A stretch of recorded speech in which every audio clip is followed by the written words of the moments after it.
America जो है अरबों डॉलर के हथियार बेचता है इन देशों को। सऊदी अरब को अभी तो बहुत बड़ी मात्रा में हथियार बेचा है। तो कैसे हथियार बेचता है? सऊदी अरब को जितने का हथियार इस दौरे में बेचा है डोनाल्ड ट्रंप ने, वो भारत की जो कुल भारत का रक्षा खर्च है, रक्षा बजट है, उसके लगभग दोगुने के बराबर है। तो इससे आप अंदाज़ा लगा लीजिए। सवाल ये है कि कैसे बेचता है। कई लोगों को लग सकता है कि ये हिमालय पर बर्फ़ बेचने जैसा है, लेकिन वो ईरान से डराता है। ईरान का न्यूक्लियर प्रोग्राम चल रहा है। ईरान जो है वो न्यूक्लियर हथियार संपन्न देश बन जाएगा, तो तुमको खतरा ईरान से है। तो मुस्लिम लीडरशिप की जो लड़ाई है उसको अमेरिका और बढ़ाता है और उसके जरिए अपना हथियार बेचता है।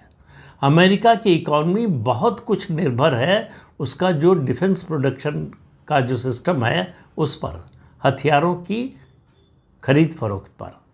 खरीदता तो है नहीं, बेचता ही है।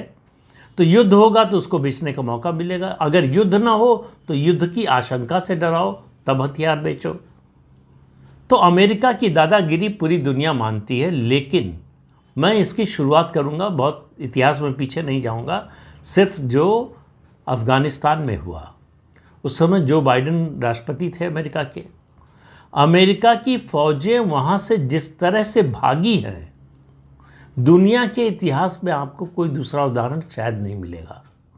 अपने बहुत कीमती हथियार, अत्याधुनिक हथियार और करोड़ों डॉलर करेंसी, ये सब छोड़कर भागे। और किसी तरह से ऐसा लग रहा था कि जैसे अमेरिका के सैनिक जान बचाकर भाग रहे हैं और अफ़गानिस्तान से निकल आए। वहाँ से उसकी जो छवि गिरी है दुनिया में, किसी ने कुछ कहा नहीं, लेकिन सबको मालूम हो गया कि अमेरिका की ये जो छवि बनी थी कि वो अजेय है, वो छवि टूट गई। हालांकि वो छवि तो वियतनाम ने तोड़ दी थी। छोटा सा देश बरसों बरस अमेरिका से लड़ा, हार नहीं मानी और फिर से उठ खड़ा हुआ। इसके अलावा भी आपको उदाहरण मिल जाएंगे, लेकिन सबसे ताज़ा उदाहरण अफ़गानिस्तान का है। लेकिन मैं अफ़गानिस्तान की या वियतनाम की या अमेरिका ने कहाँ क्या किया, कहाँ जीता कहाँ हारा, उसकी बात नहीं कर रहा हूँ। अभी जो स्थिति हो गई है, डोनाल्ड ट्रंप ने जो स्थिति बना दी है, अमेरिका के राष्ट्रपति के पद को मजाक बना दिया है।